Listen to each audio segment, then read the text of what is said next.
Good evening student. तो आज हम लोग क्लास 1 चैप्टर नंबर 8 की NCERT की प्रॉब्लम करेंगे, है ना। इसके पहले हमने थ्योरी पार्ट कंप्लीट कर लिया आपका। तो बहुत छोटा सा चैप्टर था ये, 3 दिन का लेक्चर में कंप्लीट हो गया। हमने इलेक्ट्रोमैग्नेटिक वेव के बारे में पढ़ा, उसकी प्रॉपर्टी हमने पढ़ी थी। इलेक्ट्रोमैग्नेटिक वेव ट्रांसवर्स वेव होती है, एक चीज ध्यान रखना, उस कॉपी में लिख लेना। मुझे नहीं लिखा है तो जहाँ प्रॉपर्टी लिखा था शुरू में वहीं पे एक पॉइंट और लिख लेंगे। Electromagnetic wave is a transverse wave. दो टाइप की वेव होती है, ट्रांसवर्स वेव और लॉन्गिट्यूडिनल वेव। तो ये इलेक्ट्रोमैग्नेटिक वेव ट्रांसवर्स वेव होती है, याद रखिएगा, है ना। कौन से वेव? Transverse wave. तो उसके बारे में हमने डिस्कस किया था। उसके बाद मैक्सवेल एक्सपेरिमेंट किया था, मैक्सवेल इक्वेशन। उसके बाद इलेक्ट्रोमैग्नेटिक स्पेक्ट्रम, सभी वेव का रेंज हमने पढ़ा था और किसने डिस्कवर किया था, किसकी वेवलेंथ कितनी है, कितनी फ्रीक्वेंसी, सारी चीजें हमने डिस्कस की थी। तो चैप्टर 8 का आज हम NCERT प्रॉब्लम करेंगे।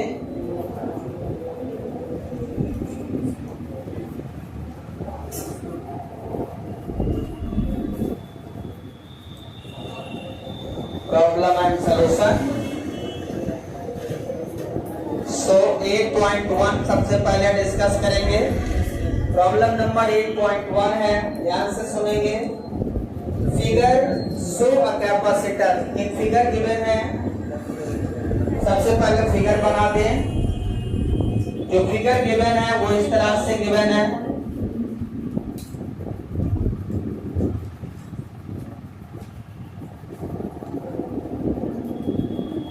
फिगर गिवन है,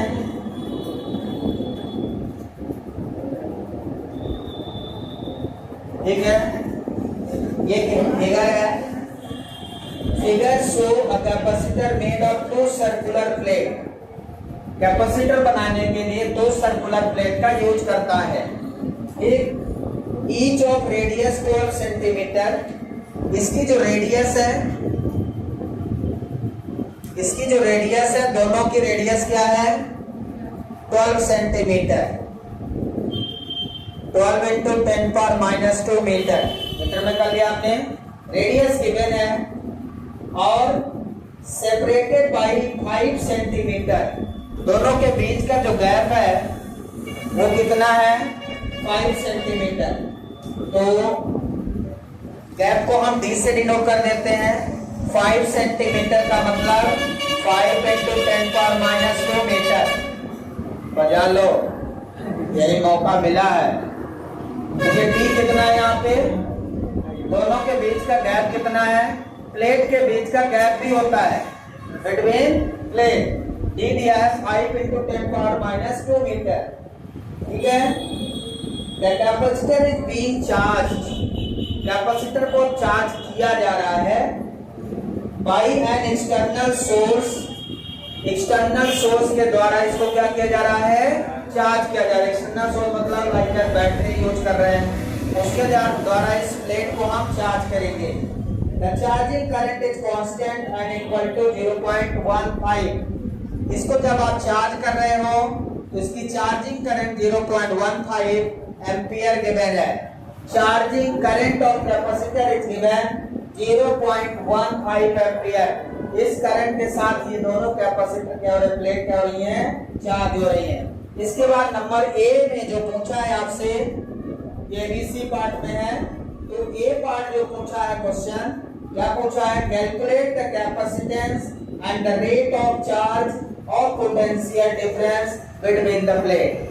पिछला क्वेश्चन जो अभी न्यूमेरिकल किया था उसमें dV/dt दिया था, वो पूछा है इस बार। और क्या पूछा है? Capacitance of the capacitor, what is C. इस कैपेसिटर का कैपेसिटेंस क्या होगा जब आप इसको चार्ज कर रहे हो, ठीक है। तो आपको कैपेसिटेंस ऑफ कैपेसिटर याद है फार्मूला? कैपेसिटर का कैपेसिटेंस 2 पैरेलल प्लेट के बीच में जब एयर हो तो उसका कैपेसिटेंस का फार्मूला, देखो कई लोगों को नहीं याद है फिर भी हंस रहे हैं।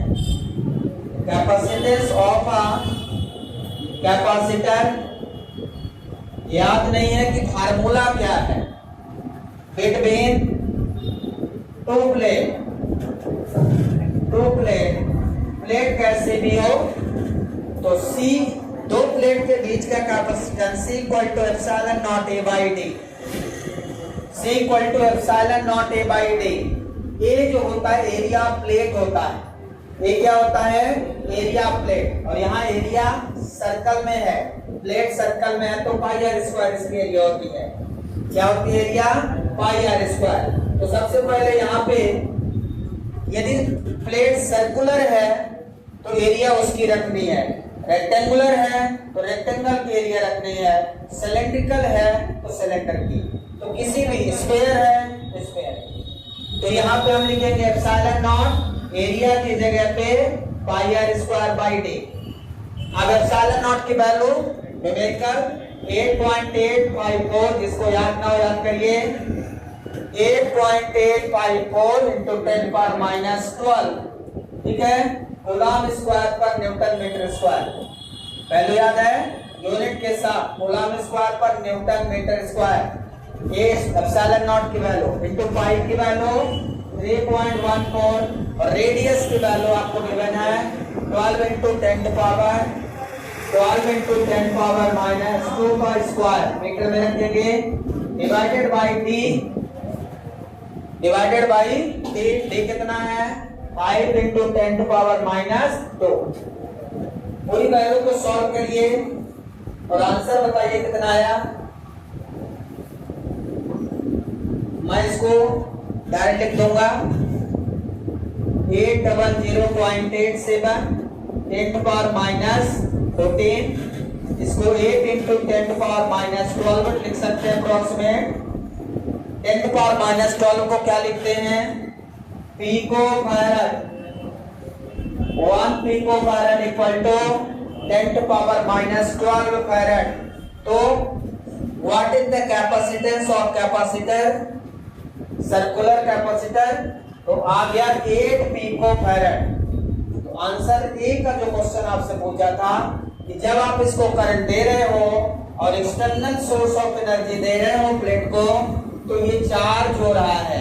जब ये चार्ज हो रहा है तब इसका कैपेसिटेंस कितना है, तो कैपेसिटेंस ऑफ अ कैपेसिटर हमको पता है फार्मूला, दो पहला प्लेट का capacitance C equal to epsilon A by D.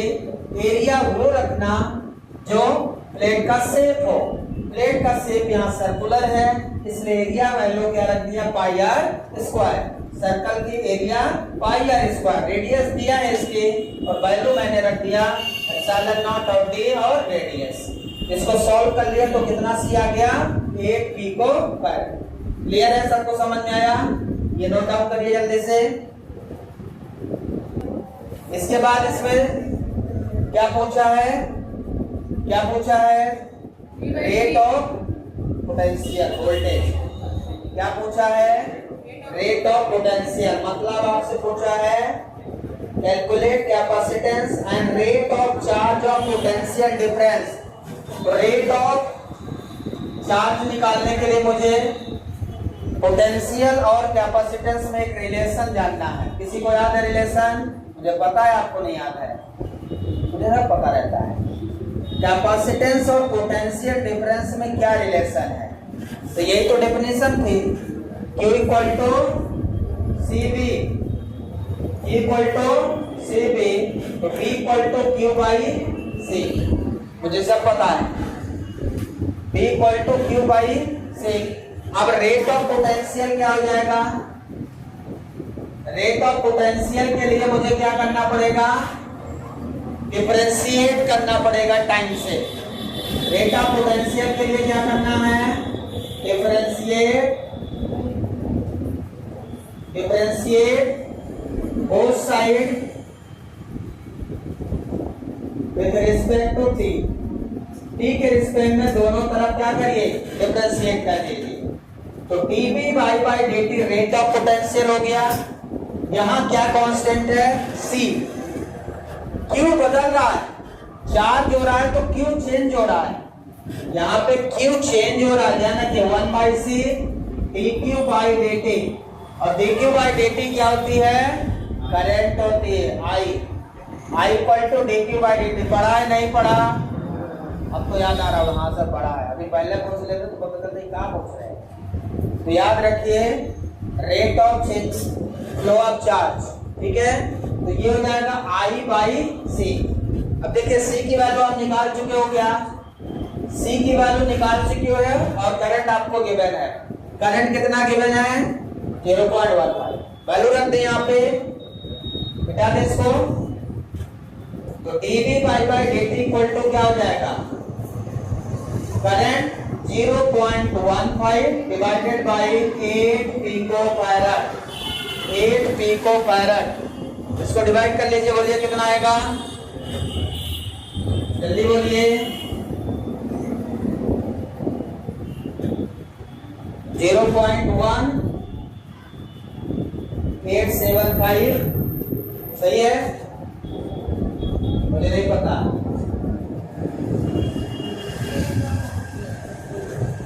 तो 1.875 10 टू पावर कुछ लिखा नहीं है, मिस हो गया। चेक करिए सही है। 1.875 10 टू पावर 11 वोल्ट पर सेकेंड। चेक कर लीजिए, डिवाइड कर लीजिए ना। 0.15 डिवाइडेड बाई 8 कितना होगा? अरे यार तो तुम लोग फास्ट किया कर थोड़ा सा। कैलकुलेशन जितना फास्ट होगा समझदारी उतनी ज्यादा होगी। किसी का आया क्या? मुझे पता है डायरेक्ट लिख लोगे तुम लोग, कर लो ना पूरा भाग। बहुत बढ़िया। एक जीरो और लगा दो, 0.0187। तो यहाँ 10 लिख दें। ओके सही है। 1.875 10 पावर 10, क्योंकि बुक में दिया नहीं इसलिए मुझे लगा कि गलत हो सकता है। अब सही है 1.875 10 पावर 10 वोल्ट पर सेकेंड। अब बी पार्ट पे आते हैं। ये पार्ट आपका कंप्लीट हो गया। अब बी पार्ट क्या पूछा है देखिए। बी पार्ट क्या पूछा है जल्दी बताइए। Obtain the displacement current across the plate. Obtain the displacement current across the plate. Displacement current अभी मैंने जो बताया, obtain the displacement current। तो बी पार्ट पूछा है displacement current। डिस्प्लेसमेंट करंट का फार्मूला है epsilon naught D phi E by dt। Phi equal to D phi E by dt। यही फार्मूला आपने पढ़ा है डिस्प्लेसमेंट करंट का। किसी को लग रहा है कि मैंने गलत लिख दिया? किसी को नहीं लग रहा? इसमें मैंने गलत क्या लिख दिया? ई कहाँ है? आई ई सब्जेक्ट में। आई का मतलब इलेक्ट्रिक फ्लक्स। आई का मतलब क्या है? Electric flux. आप बताइए कहाँ गलत है? तुम लोग सही को भी गलत बताओगे, मुझे पता है। 2 बार पूछ न ले सर, सब गलत है।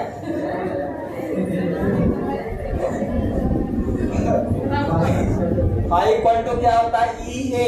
फाई इक्वल टू देखो मैं बता दे इसलिए आप बता रहे हो, अच्छी बात है। Epsilon naught E A. Phi की जगह क्या लिखूंगा? E into area. Electric field into area क्या होता है? इलेक्ट्रिक फ्लक्स, ठीक है। और magnetic field into area magnetic flux. आज पूछूंगा कल याद रहेगा। तो यहां से एरिया बाहर ले लें, सही है। D E by D T हो गया। ये भी मैंने आपको फार्मूला बताया था कि नहीं बताया था? D E by D T. अब यहाँ पे आपको पोटेंशियल के रूप में बस बताना है। इलेक्ट्रिक फील्ड और पोटेंशियल में कोई रिलेशन पढ़ा क्या आपने? हमें तो याद है, आपको पता नहीं। इलेक्ट्रिक फील्ड और पोटेंशियल में एक रिलेशन है। क्या? क्या? E equal to B by D. Equal to B by D capacitor के क्रॉस, है ना, या minus D B by D X, ठीक है। तो अपन कैपेसिटर में ये वाला रिलेशन यूज करते हैं, equal to B by D, जहां बी क्या है, पोटेंशियल। याद है क्या? ई की जगह ये वैल्यू रख दो कि बताओ क्या मिलेगा, ये वाला मिल जाएगा क्या फार्मूला, जो अभी पिछले क्वेश्चन में मैंने लगाया था। याद है क्या पिछले में क्या लगाया? आई टी इक्वल टू क्या मिल जाएगा, epsilon A D by D T of E की जगह पे बी बाई डी लिखते हैं, बी बाई डी।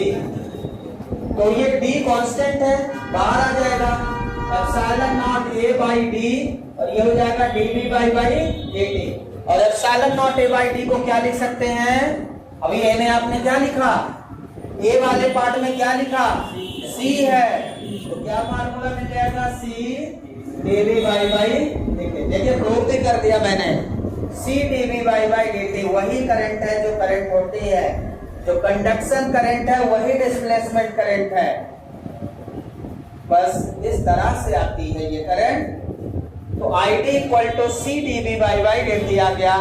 अब सी हम निकाल चुके हैं, आपसे इसमें क्या क्वेश्चन पूछा है, बी में calculate obtain the displacement current पूछा है, बस वैल्यू रख दीजिए, सी की वैल्यू आपने निकाल लिया है, और D B by D T, D B by D T निकाला कि नहीं निकाला, कर लिया। तो कितनी वैल्यू बोलिए, सी की वैल्यू कितना, 8 पिको फैराड आया था क्या सी, और D B by D T कितना, 1.875 इंटू 10⁻10, सही है। तो ये -12, ये +10, तो -2 बचेगा, 8 इंटू 1.875 इंटू 10⁻²। इसको सॉल्व करिए, बताइए कितना आएगी करंट डिस्प्लेसमेंट, 0.15 आ रही है। इतना तो मैंने दिया ही था यार, गुड। जितने सप्लाई करंट थी उतने डिस्प्लेसमेंट करंट आ गई, देखा, ये मजेदार है। क्यों? मैंने आप जब एक्सपेरिमेंट कर रहा था, ध्यान है आपको, जितना मैग्नेटिक नेटेड डिफ्लेक्शन बाहर दे रही थी उतना ही यहाँ पे दे रही थी। क्यों? क्योंकि सेम करंट है, मतलब कंडक्शन करंट के बराबर लगभग डिस्प्लेसमेंट करंट आपकी रहती है। इस क्वेश्चन में ये प्रूफ भी हो रहा है, समझ रहा है, सेम प्रूफ भी हो रहा है, यहाँ पे कंडक्शन करंट और डिस्प्लेसमेंट करंट इक्वल है, नियरली इक्वल है। तो यही कारण है कि यहाँ पे रिफ्लेक्शन शो कर रहा था। जल्दी लिखिए, बी पार्ट आपका कंप्लीट हो गया। ऐसे ही न्यूमेरिकल लगाते रहे तो न्यूमेरिकल से कुछ कॉन्सेप्ट बनते रहते हैं, और कई सारी चीजें न्यूमेरिकल से बनती हैं, और जो व्यक्ति न्यूमेरिकल से थ्योरी बनाता हो उसकी थ्योरी कभी भूल नहीं सकती, वो बहुत स्ट्रॉन्ग थ्योरी होती है। जैसा कि मैं पढ़ता था, न्यूमेरिकल से थ्योरी हमेशा बनाता था। आज के समय में बच्चे थ्योरी से न्यूमेरिकल पढ़ते हैं, कहते हैं थ्योरी पता ही नहीं न्यूमेरिकल कैसे सॉल्व करें। तो पहले मैं न्यूमेरिकल सॉल्व करता था, फिर थ्योरी पढ़ता था, जस्ट अपोजिट, उल्टा ही काम करना है, वो ज्यादा समझ में आता है। उससे थ्योरी कॉन्सेप्ट, फिर न्यूमेरिकल, फिर लगा लो क्वेश्चन, उल्टा पढ़िए थोड़ा सा, और न्यूमेरिकल जिससे बनने लगेगा थ्योरी अपने आप याद हो जाएगी, कॉन्सेप्ट बन जाता है। सी पार्ट देखिए, हाँ सी पार्ट क्या है क्वेश्चन देखिए, is Kirchhoff first rule valid at each plate of the capacitor. आपसे क्वेश्चन क्या पूछ रहा है, क्वेश्चन पूछ रहा है क्या प्लेट पे किरचॉफ्स लॉ वैलिड है। सी पार्ट है is Kirchhoff's rule, is Kirchhoff's rule valid at each plate. Kirchhoff first rule, Kirchhoff's first rule valid at each plate of the capacitor, at each plate of the capacitor। समझ रहे क्या question है, क्या Kirchhoff का first law इस plate पे valid है? इस प्लेट पे वैलिड है। किरचॉफ का फर्स्ट लॉ याद है किसी को? गुड, इसको जिसको याद है बहुत अच्छा, जिसको नहीं याद है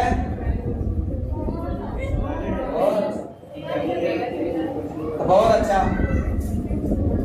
किरचॉफ फर्स्ट लॉ है algebraic sum of current at a node और जंक्शन इज इक्वल टू, मतलब इनकमिंग करंट इक्वल टू जितनी करंट आ रही उतनी जा रही, क्या बताइए? 0.15 आया और यहाँ गया कितना? 0.15। फिर इसमें कितना गया? 0.15। बाहर कितना निकला? 0.1। मतलब दोनों प्लेट पे किरचॉफ फर्स्ट लॉ वैलिड है, क्योंकि यहाँ पे करंट दोनों क्या है? सेम है। यहाँ पे आईडी करंट कितनी आ गई है? 0.1। जितनी करंट यहाँ से इंटर हो रही है उतनी ही करंट बाहर जा रही है। सेकेंड प्लेट में जितनी करंट इंटर हो रही है उतनी ही बाहर जा रही है। तो आंसर में क्या लिखेंगे? यस लिखेंगे। Is Kirchhoff first rule valid at each plate of the capacitor? Yes valid है। ठीक है, क्यों वैलिड है? बिकॉज यहाँ पे रीजन भी लिख लीजिए, लिखना है तो, because conduction current is equal to displacement current. Because conduction current is equal to displacement current. Displacement current, conduction current is equal to displacement current है। यही कारण है कि ये किरचॉफ लॉ यहाँ पे वैलिड है। समझ आया क्या? ठीक है, बाकी अभी तो करेंगे क्या? ठीक है, बाकी कल करेंगे।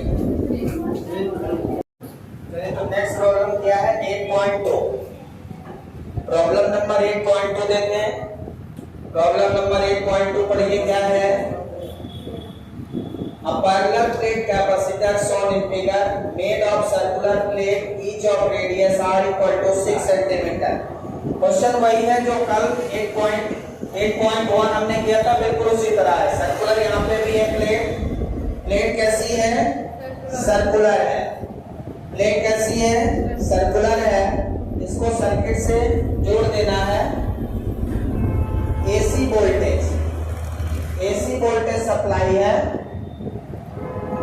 एसी है, एसी में बैटरी, एसी में sinusoidal voltage, sinusoidal voltage applied है यहाँ पे। ये सर्कुलर प्लेट है। प्लेट कैसी है? सर्कुलर है। जो 8.1 आपने सॉल्व किया था सेम प्रॉब्लम है। 8.1 में भी प्लेट कैसे थे? सर्कुलर है। इसकी रेडियस कितनी गिवन है? 6 सेंटीमीटर।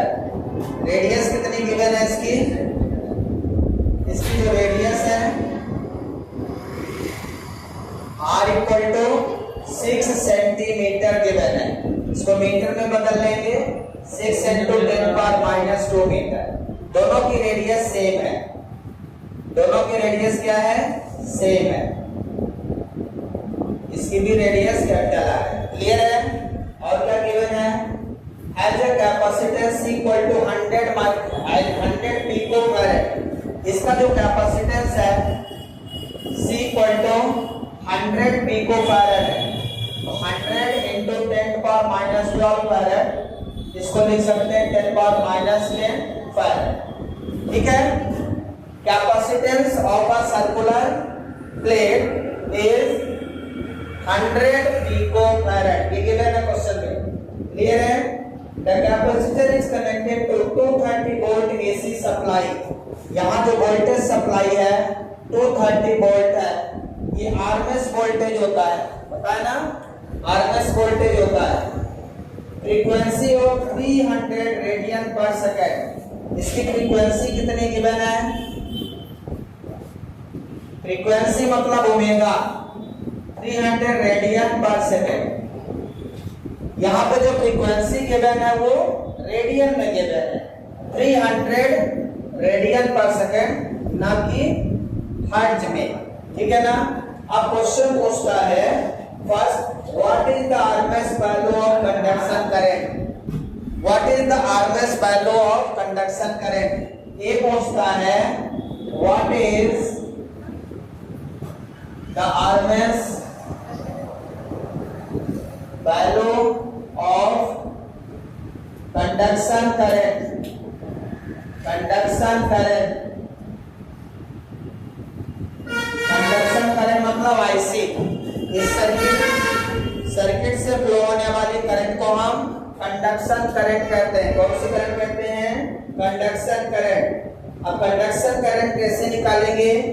ध्यान से देखिए, Vrms गिवन है, C गिवन है और फ्रीक्वेंसी गिवन है। अब हम कंडक्शन करंट मतलब यदि आरएमएस वोल्टेज आपने दिया है, ये कौन सा वोल्टेज है? RMS voltage. ये कौन सा वोल्टेज है?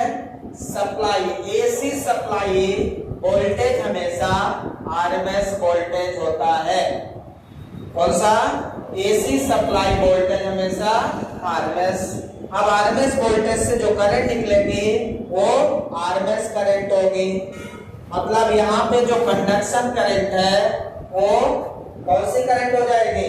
आरएमएस करंट हो जाएगी। कौन सी करंट हो जाएगी भाई? RMS current. तो यहाँ पे आरएमएस करंट का फार्मूला क्या हो जाएगा?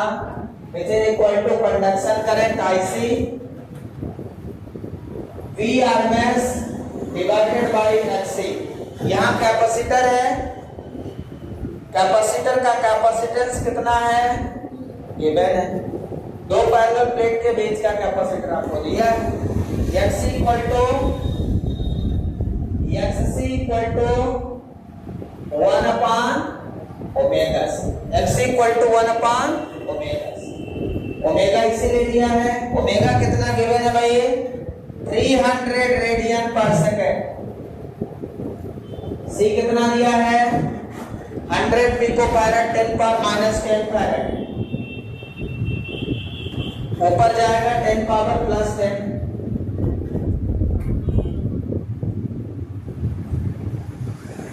ये हो जाएगा, दो जीरो कट जाएंगे, दो जीरो काट दो यहां से, 10 पावर 8 upon 3, 10 पावर 8 upon 3 हो जाएगा। तो XC कितना हो जाएगा? 10 power 8 upon 3। XC equal to कितना हो गया? 10 पावर 8 by 3 ओम। ये कैपेसिटिव रिएक्टेंस हो गया। अब IRMS की वैल्यू बताओ। IRMS equal to Vrms divided by XC। Vrms कितना है? 230 वोल्ट डिवाइडेड बाई XC की value 10 to power 8 divided by 3 ऊपर चला जाएगा, कितना आ जाएगा? 3 into 230 divided by 10 power 8, 10 power 8 ऊपर चला जाएगा, ये 10 पावर 8 आ जाएगा।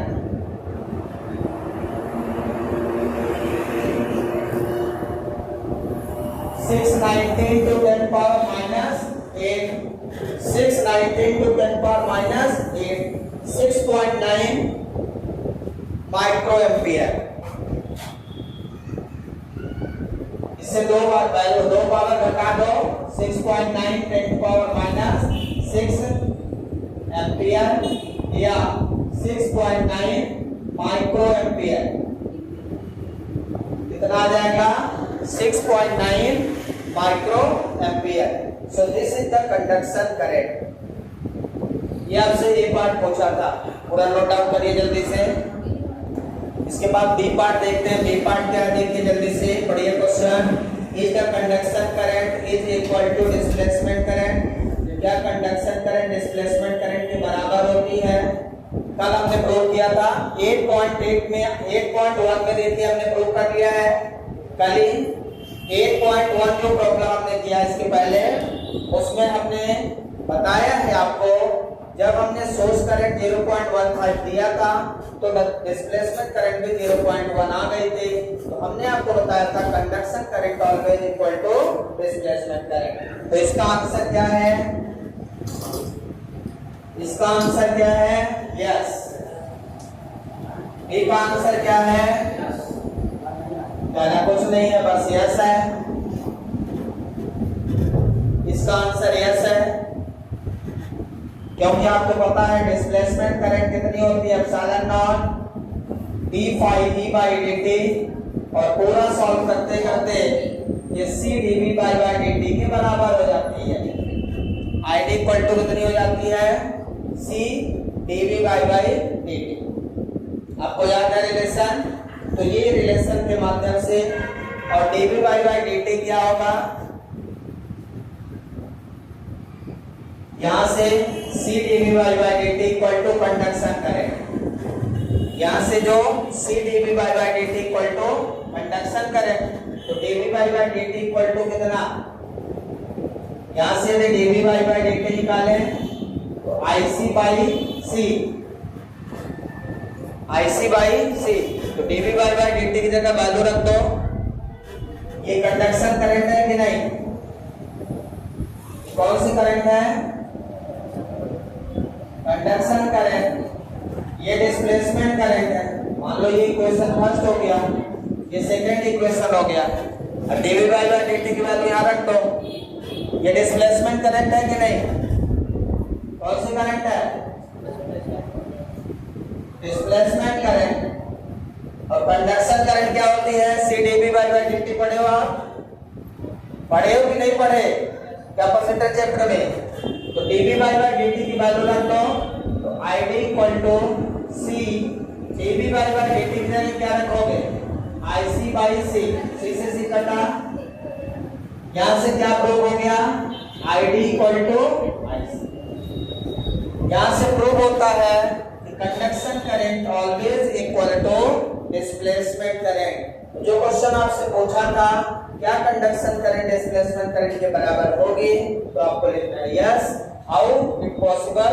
सो this is the method how conduction current equal to displacement current. Clear है? इसके बाद डी सी क्वेश्चन है, determine the amplitude of magnetic field at a point 3 centimetre from the axis between the plate. ये जो axis है between the plate और axis से 3 centimetre दूर, इनके बीच मैग्नेटिक फील्ड निकालना है आपको। समझ में आ रहा है? तो सी जो क्वेश्चन है, आपको मैग्नेटिक फील्ड निकालना है। मान लो वो पॉइंट यहाँ पे है, जो यहाँ से 3 सेंटीमीटर दूर है, ठीक है? यहाँ पे मुझे मैग्नेटिक फील्ड की डायरेक्शन और मैग्नेटिक फील्ड फाइंड करना है। तो यहाँ पे मैग्नेटिक फील्ड हम लोग फाइंड करेंगे, ठीक है? एक लाइन जा रही है यहाँ से, पॉजिटिव चार्ज है और ये नेगेटिव।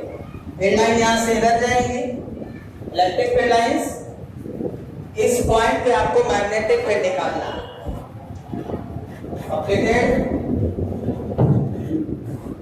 तो डी सी नंबर हमें कहता है कि फाइंड मैग्नेटिक फील्ड। तो मैग्नेटिक फील्ड के लिए हमें क्या करना है? एम्पियर सर्किटल लॉ लगाना है। क्या लगाना है? Ampere circuital law. तो by using ampere circuital law,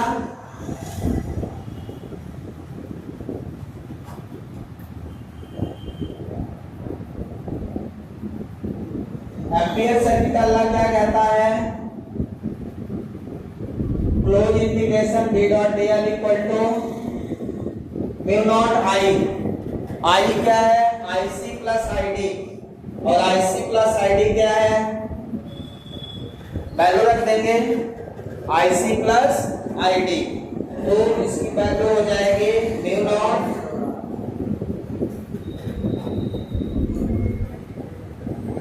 epsilon not close integration dE by dt into ds, surface integration.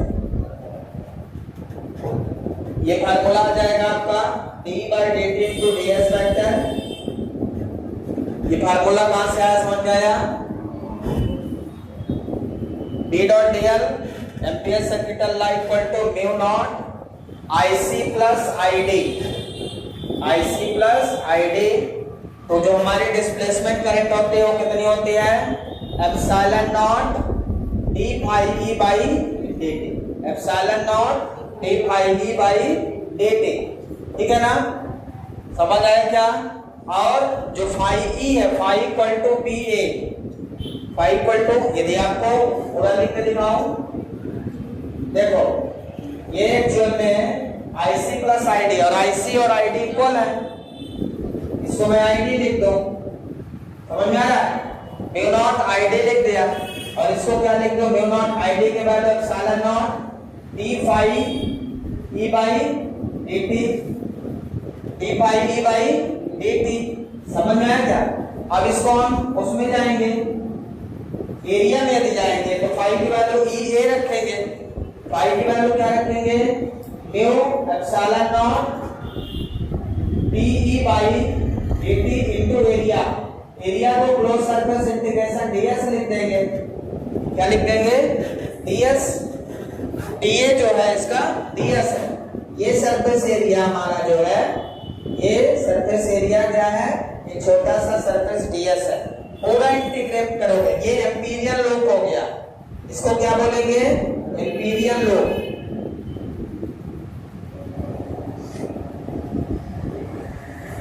ठीक है, अब इसको हम ऐसा भी लिख सकते हैं, B dot D L equal to कितना, mu not epsilon not close integration D E by D T, vector में लिखेंगे, into D S by. Clear है, इसको लिख लीजिए। अब यहाँ पे जो एरिया वेक्टर है वो कितना है, ये वाला लिखा है, तो इसको अलग से लिखने की जरूरत नहीं। ये जो आपका D by D T vector है, डीएस वेक्टर कितना है, डीएस मतलब इसकी सरफेस एरिया, क्लोज सरफेस, क्योंकि ये सर्कुलर है ना, कैसा है, सर्कुलर है, तो इसकी सरफेस एरिया क्या हो जाएगी, पाई आर स्क्वायर, तो mu not epsilon naught D by D T into pi R square, क्या लिख देंगे, पाई आर स्क्वायर। क्लियर है, इसको मैंने पाई आर स्क्वायर लिख दिया, surface area of amperian loop, pi R square लिख दिया। क्लियर है, अब यहां से बी निकालो, यहां से क्या निकालोगे, बी निकालोगे, तो ये इसका इंटीग्रेशन कितना होगा, बी इंटू डीएल, डीएल क्या है, इसकी लेंथ, टोटल लेंथ कितनी होगी, 2 पाई आर, एम्पीरियल लूप की लेंथ कितनी है, 2 पाई आर इक्वल टू कितना हो जाएगा, mu not epsilon naught D by D T into pi R square. अब यहां से आपको p निकालना है, तो p निकालेंगे, e बाई डी टी की वैल्यू कितनी होगी, इसको आपको निकालना पड़ेगा। ठीक है ना, समझ आ रहा है। तो यहां से पाई कैंसिल हो जाएगा, एक आर कैंसिल हो जाएगा, तो p इक्वल टू कितना बचेगा, mu not epsilon nought divided by twice, और एक आर बचा है ऊपर, D E by D T. देखिए सही है, mu not epsilon not R by 2, ठीक है, mu not epsilon not R by 2 equal to D by D T. D by D T निकाल लें इसका, D E by D T कितना होगा बताइए, D E by D T कितना है, इक्वल टू कितना होता है, क्यू बाई, इसके बीच का इलेक्ट्रिक फील्ड कितना है, सिग्मा बाई एप्सिलॉन नॉट, यहां पे इलेक्ट्रिक फील्ड कितना है, सिग्मा बाई एप्सिलॉन नॉट। अब सिग्मा कितना होता है, क्यू बाई ए, सिग्मा कितना होता है, क्यू बाई ए। अब हमें निकालना है, डिफरेंशिएट करते हैं इसको, D E by D T equal to कितना, 1 upon epsilon not A D Q by D T. dq by dt क्या हो जाएगी, करंट हो जाएगी, डिस्प्लेसमेंट करंट। आप पीछे निकाल चुके हो क्या डिस्प्लेसमेंट करंट, देखिए निकाल चुके हैं ना। तो dE by dt क्या हो जाएगी, I by epsilon not A. A क्या है यहाँ पे, एरिया ऑफ सर्कुलर प्लेट, इस सर्कुलर प्लेट का एरिया, और यहाँ पे जो ds लिखा वो इसका एरिया लिखा था, ध्यान रखना ये पीरियड का है, ये सर्कुलर प्लेट है। तो यहाँ पे जो एरिया लिखेंगे तो इसकी रेडियस कैपिटल आर है, तो यहाँ पे जो एरिया लिखोगे तो पाई आर स्क्वायर लिखोगे, ठीक है ना। ये क्या है हमारा area of capacitor, which is equal to pi R square. यहाँ पे एरिया कितनी है, पाई आर स्क्वायर। ये डी बाई डी टी की वैल्यू यहाँ पे पुट कर दीजिए और आपको मिल जाएगा क्या, मैग्नेटिक फील्ड मिल जाएगा। तो डी बाई डी टी की वैल्यू रखो, put the value of D by D T in equation first. B equal to आपको मिल जाएगा mu not epsilon not R by 2 into D by D T. Mu not epsilon not R by 2 into D by D T की value कितना है, I upon epsilon not pi R square, ठीक है। तो magnetic field की value यहां से कितनी हो जाएगी, बोलिए, mu nought R I upon 2 pi R square. Mu nought I epsilon nought से एप्सिलॉन नॉट कट जाएगा, mu nought I R divided by twice of pi R square. ये आपको मैग्नेटिक फील्ड मिल गई जो आपको चाहिए था। यहाँ पे समझ में आया क्या, तो हमने एम्पियर सर्किट ला लगा दिया, डी बाई डी टी की वैल्यू यहाँ से फाइंड कर लिया और यहाँ पे पुट कर दिया। ये आ गया हमारा magnetic field between plate of capacitor, between magnetic plate of capacitor, ठीक है। तो ये आपने फार्मूला निकाल लिया, mu nought I R upon 2 pi R square. इसको न्यूमेरिकल निकालना है तो ये वैल्यू पूरा रखना पड़ेगा आपको। आई क्या है यहाँ पे, आरएमएस करंट, ये क्या है, आरएमएस करंट या कंडक्शन करंट या डिस्प्लेसमेंट करंट, ये सारी वैल्यू बराबर है। तो इसकी जगह पे आप क्या कर दोगे, I equal to I not by root 2 होता है, I RMS equal to I not by root 2, ठीक है ना। ये फार्मूला होता है I R M S equal to I not by root 2। ये सारी वैल्यू इसमें रख के आप न्यूमेरिकल वैल्यू सॉल्व कर लेंगे, ठीक है ना। तो यहाँ से फार्मूला रखेंगे,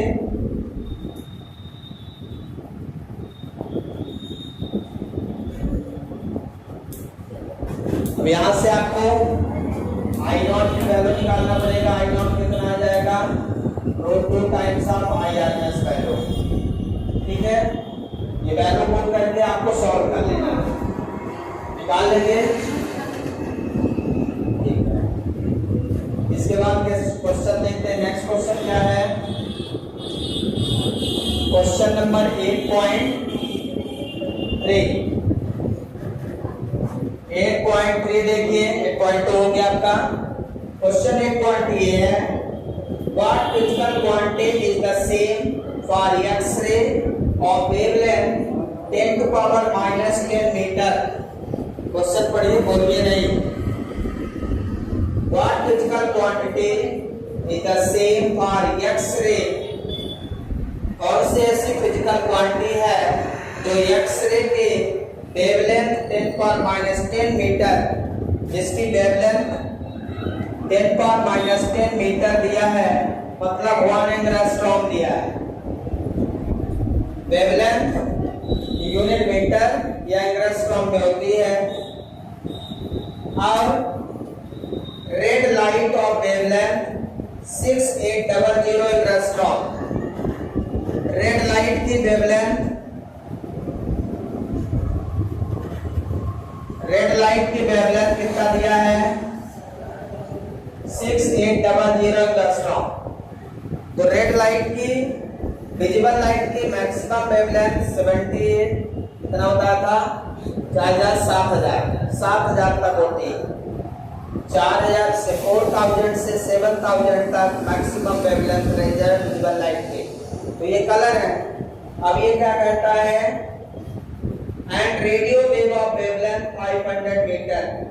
रेडियो वेव की वेवलेंथ कितना है, रेडियो वेव की वेवलेंथ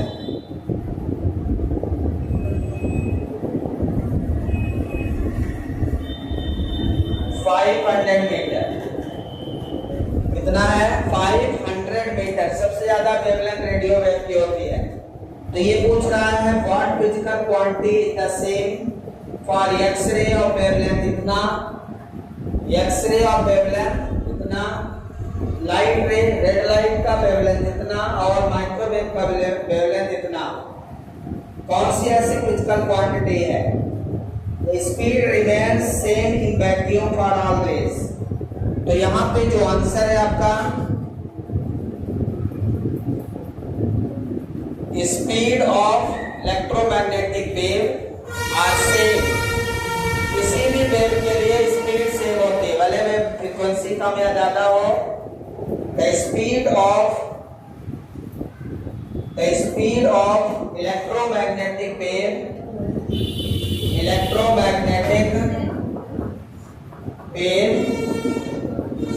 आर सेम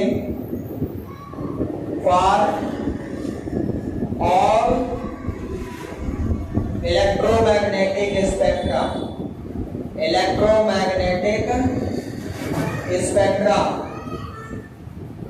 चाहे वेवलेंथ किसी का 5 मीटर हो, चाहे 500 मीटर हो, चाहे फ्रीक्वेंसी 10 हर्ट्ज हो, चाहे 100 हर्ट्ज, उनकी सबकी स्पीड कांस्टेंट रहती है। इलेक्ट्रोमैग्नेटिक वेव हमेशा एक निश्चित स्पीड से चलती है। तो ये स्पीड जो होती है ये स्पीड ऑफ लाइट के बराबर होती है। किसके बराबर होती है 3 × 10⁸ मीटर पर सेकेंड। मतलब एक ऐसी क्वांटिटी जो हमेशा कांस्टेंट रहती है, चाहे वो कौन सी वेव हो, कोई भी इलेक्ट्रोमैग्नेटिक वेव हो, कोई भी इलेक्ट्रोमैग्नेटिक स्पेक्ट्रम हो, लेकिन उनमें स्पीड कांस्टेंट रहती है। Speed is a physical quantity. Speed क्या है फिजिकल क्वांटिटी। तो आपसे क्वेश्चन जो पूछ रहा है व्हाट फिजिकल क्वांटिटी से, वो कौन सी फिजिकल क्वांटिटी है जो सभी स्पेक्ट्रम के लिए सेम रहती है। तो आपको आंसर यहां देना है स्पीड। क्या है स्पीड। समझ में आया? तो ये आंसर हो गया आपका 8.3 का आंसर। क्लियर है? कौन सी ऐसी क्वांटिटी है जो सभी स्पेक्ट्रम के लिए सेम रहती है? स्पीड। स्पीड वो फिजिकल क्वांटिटी है जो हर स्पेक्ट्रम में, चाहे वेवलेंथ कुछ भी हो, चाहे फ्रीक्वेंसी कुछ भी हो, स्पीड कांस्टेंट है। मतलब वेव जब ट्रेवल करेगी तो स्पीड ऑफ लाइट से ही आगे जाएगी, चाहे वो कम ही दूर क्यों ना जाए। क्लियर है? नेक्स्ट क्वेश्चन 8.4 पढ़िए जल्दी से। 8.4 को रीड करें।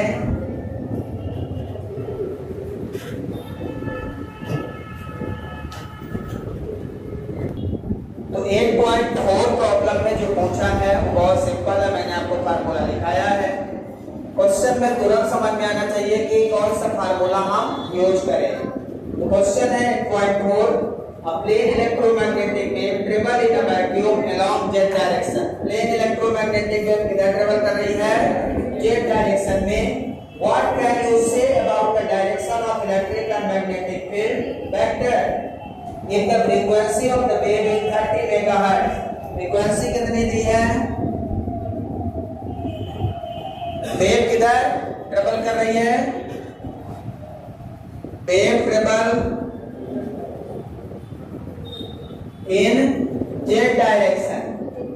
अब इलेक्ट्रिक फील्ड या तो एक्स में होगा या तो वाई, मैग्नेटिक फील्ड या तो एक्स में होगा या वाई में। यदि एक ही डायरेक्शन पता चल जाए तो सबकी पता चल जाएगी, ठीक है। व्हाट इज इट्स वेवलेंथ, आपसे जो पूछ रहा है वेवलेंथ कितनी होगी।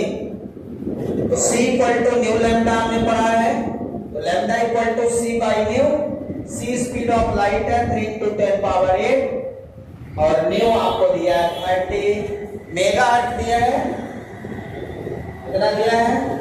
मेगाहर्ट्ज, कैपिटल एम है यहाँ, मेगाहर्ट्ज मतलब 10 पावर 6 हर्ट्ज। 10 पावर 6 से 10 पावर 6 कट जाएगा, 3 × 10 यहाँ पे बचेगा 10 power 2 divided by 30।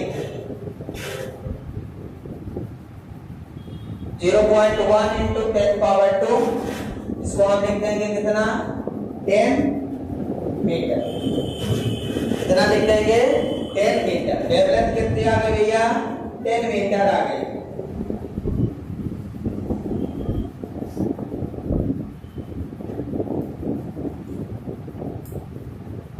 The direction of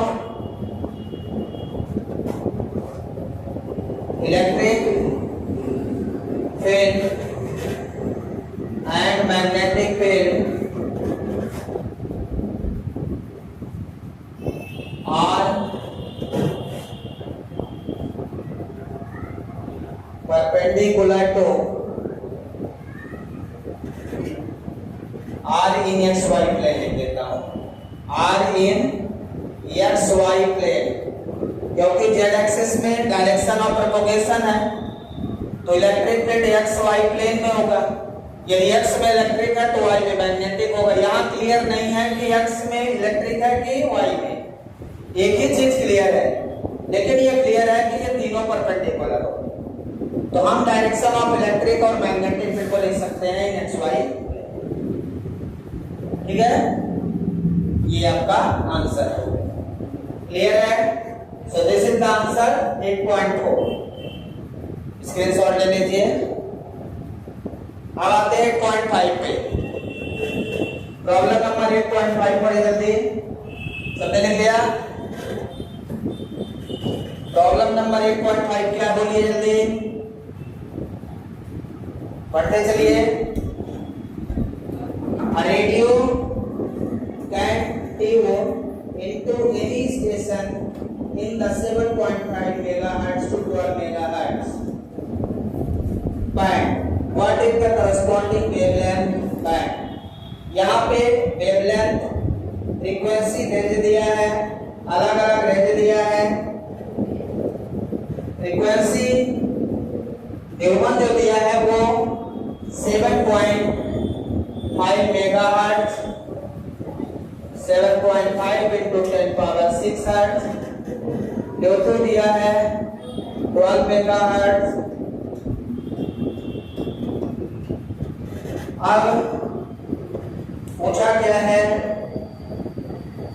wavelength, तो दोनों की वेवलेंथ निकाल लो। Lambda 1 equal to c by nu 3 × 10 power 8 divided by 7.5 × 10 power 6। इसको सॉल्व करिए, 40 मीटर आ जाएगा। और lambda 2 c by nu 3 × 10 power 8 divided by 12 × 10 power 6। इसको सॉल्व करिए, 25 मीटर आ जाएगा। दोनों की वेवलेंथ मिल गई आपको अलग अलग फ्रीक्वेंसी पे। तो जिस तरह से फ्रीक्वेंसी होगी उसी तरह से वेवलेंथ होगी। नोट डाउन करिए जल्दी। नेक्स्ट क्वेश्चन है 10.6। नोट हो गया? आगे करना पड़ना, बस 30 का 9 देखते रहना। क्वेश्चन कंप्लीट हो, आगे क्वेश्चन पढ़ लेना चाहिए। 8.6 है, a charged particle oscillate about its mean equilibrium position with a frequency of 10 to power 9 Hz. What is the frequency of electromagnetic wave produced by the oscillator? एक LC ऑसिलेटर है, LC oscillator इससे एक wave produce होती है जिसकी frequency given है। जब यहां से वेव प्रोड्यूस होती है अबाउट मेन पोजीशन, तो इसकी फ्रीक्वेंसी गिवन है आपको कितना 10 to power 9 हर्ट्ज। अब जो फ्रीक्वेंसी एक ऑसिलेटर प्रोड्यूस करेगा वही फ्रीक्वेंसी वेव के रूप में आगे बढ़ेगी। ऐसा थोड़ी है कि जो वेव इलेक्ट्रोमैग्नेटिक वेव है उसकी फ्रीक्वेंसी बदल जाएगी, ऐसा नहीं है। जो एक ऑसिलेटर कैपेसिटर से जो फ्रीक्वेंसी निकलेगी वही इलेक्ट्रोमैग्नेटिक वेव निकलती है ना। एक ऑसिलेटिंग पार्टिकल ही इलेक्ट्रोमैग्नेटिक प्रोड्यूस करता है।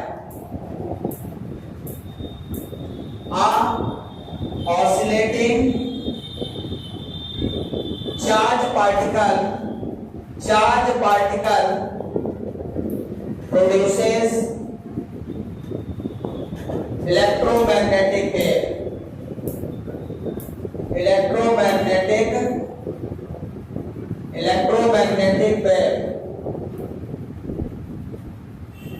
with same frequency याद रखिएगा, with same frequency oscillating charge particle produces electromagnetic wave with same frequency। मतलब एक चार्ज पार्टिकल की फ्रीक्वेंसी 10 to power 9 हर्ट्ज है, तो फ्रीक्वेंसी ऑफ इलेक्ट्रोमैग्नेटिक वेव क्या होगी? therefore frequency of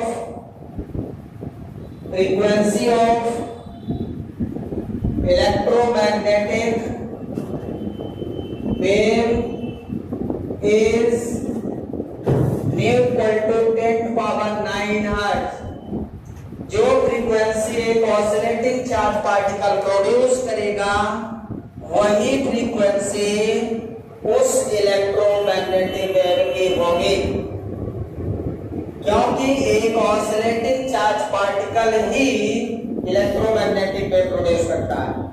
एक ऑसिलेटिंग चार्ज पार्टिकल ही इलेक्ट्रोमैग्नेटिक वेव प्रोड्यूस करता है, तो जो वेव वो प्रोड्यूस करेगा वही तो फ्रीक्वेंसी आगे बढ़ेगी। इसलिए जो चार्ज पार्टिकल की फ्रीक्वेंसी है वही इलेक्ट्रोमैग्नेटिक वेव की फ्रीक्वेंसी रहेगी। सो सेम आंसर क्लियर हो गया? आंसर क्लियर है? नेक्स्ट प्रॉब्लम, ये प्रॉब्लम नंबर 7 में 8.6 हो गया। कोई क्वेश्चन है किसी के मन में? नेक्स्ट प्रॉब्लम 8.7 देखेंगे। ये बढ़िया आंसर था, वेरी मोस्ट इंपॉर्टेंट पॉइंट है, ये ध्यान रखिएगा। इससे बड़ा पॉइंट आपको नहीं मिला, इंपॉर्टेंट पॉइंट है। एक ऑसिलेटिंग चार्ज पार्टिकल जितना फ्रीक्वेंसी प्रोड्यूस करेगा, क्योंकि oscillating charge particle electromagnetic wave produce करता है। Who produces electromagnetic wave? Electromagnetic wave produces oscillating charge particle। यहाँ वेरी मोस्ट इंपॉर्टेंट पॉइंट ये है, oscillating charge particle produces electromagnetic wave with same frequency। ये है आपका very most important point, note कर लें।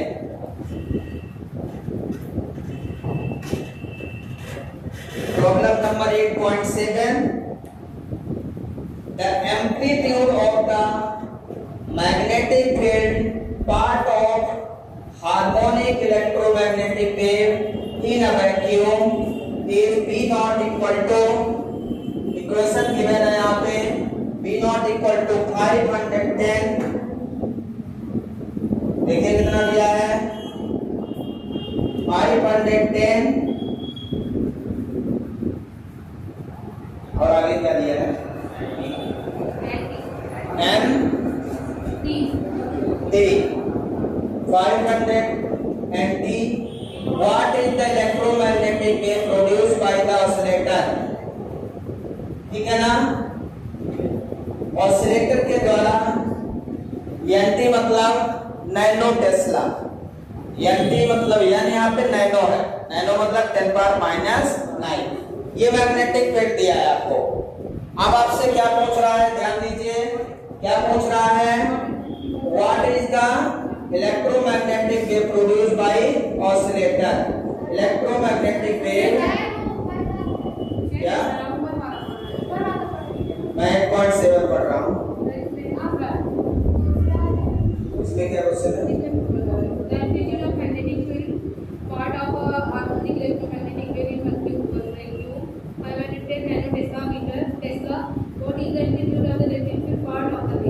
ठीक है, what is the magnitude of electric field पूछ रहा है। इलेक्ट्रिक फील्ड आपको याद होगा, मैंने एक रिलेशन बताया था, relation between electric field and magnetic field, भले ना याद हो, बात अलग है। C equal to E by B, तो E nought by B nought, याद है क्या, क्या याद है, याद है तो अच्छी बात, नहीं तो बहुत अच्छी बात। B नॉट इंटू C हो जाएगा इक्वल टू, B नॉट कितना दिया है 510 नैनो मतलब 10 पावर माइनस 9, C की वैल्यू रख दो 3 इंटू 10 पावर 8, वैक्यूम में है ना, तो कितना हो जाएगा E नॉट। इसको सॉल्व करके आंसर बताइए, बोलिए जल्दी, बोलिए जल्दी। 153 न्यूटन पर कूलम या वोल्ट पर मीटर भी लिख सकते हैं। तो इलेक्ट्रिक फील्ड का जो कंपोनेंट है 153 न्यूटन पर कूलम है। इस तरह से इस रिलेशन से आप इलेक्ट्रिक फील्ड या मैग्नेटिक फील्ड का कंपोनेंट फाइंड कर सकते हैं, इसको याद रखिए। क्लियर है, बहुत सिंपल है। अगला 8.8 देखें, 8.8 क्या है, इसको जाना जा सकता है, वैसे भी बहुत ज्यादा लोग गए हुए हैं आज, ठीक है ना, इसको खोल दो बेटा, कंप्लीट हो गया ये। अगला प्रॉब्लम पढ़िए, क्या है क्वेश्चन नंबर 8.8, पढ़िए जल्दी। Suppose that the electric field amplitude of an electromagnetic wave, इसमें E नॉट गिवन है 120 न्यूटन पर कूलम, कुछ नहीं उल्टा दे दिया है, बहुत सिंपल है। एंड दैट इज फ्रीक्वेंसी दिया है 50 हर्ट्ज मेगाहर्ट्ज, 50 मेगाहर्ट्ज दिया है, देख लीजिए, चेक करिए सही है।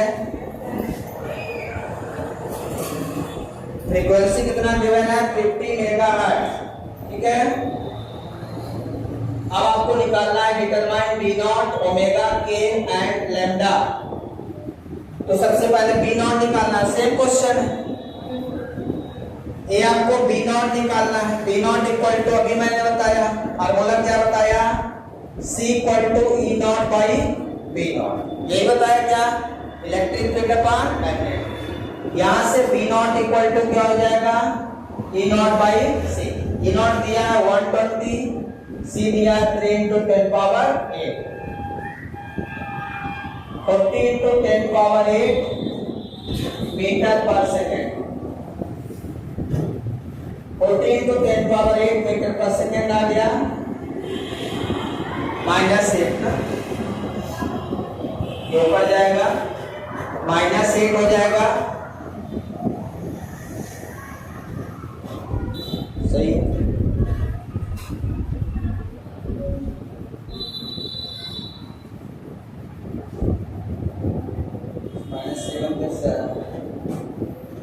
एक जीरो भी बचा है, क्या लिखेगा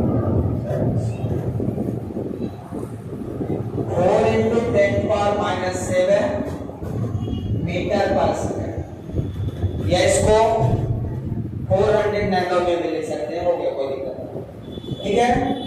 इसके बाद आपसे पूछा ओमेगा,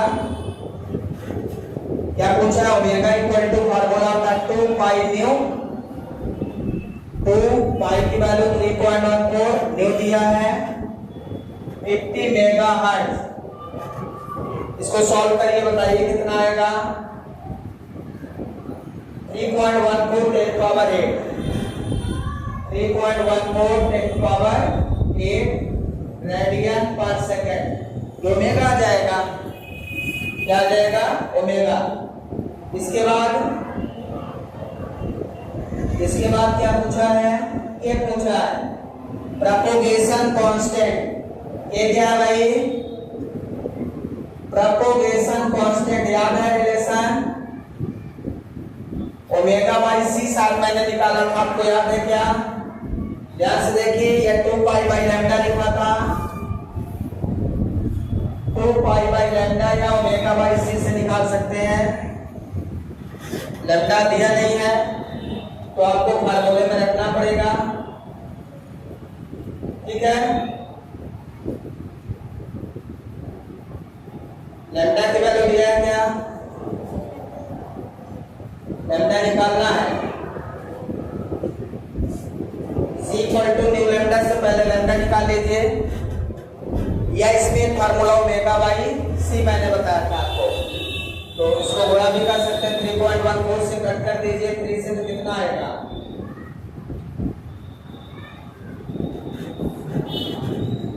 ओमेगा बाई सी बताया था कि नहीं? ये वैल्यू सॉल्व किया था, तो 3.14 10 power 8 divided by 3 into 10 power 8, ये कट जाएगा। 3 से डिवाइड कर दो 1 पॉइंट कितना आ जाएगा?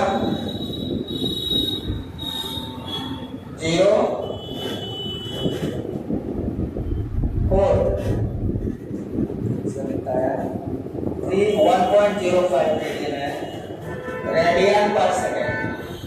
नियरली यही आंसर है आपका। सॉरी, प्रोपगेशन कांस्टेंट की यूनिट क्या है? ये तो उसमें आएगा ओमेगा रेडियन पर, इसकी यूनिट क्या आएगी? रेडियन पर मीटर आएगी, है ना? इसकी यूनिट क्या आएगी? रेडियन पर मीटर में आएगी, रेडियन पर मीटर। इसकी यूनिट रेडियन में, इसकी मीटर में, रेडियन पर मीटर। क्लियर है? आप क्या पूछा है? बाकी इलेक्ट्रिक फील्ड और मैग्नेटिक फील्ड निकाल लेंगे, ठीक है? आज इतना ही। Thank you, have a nice day.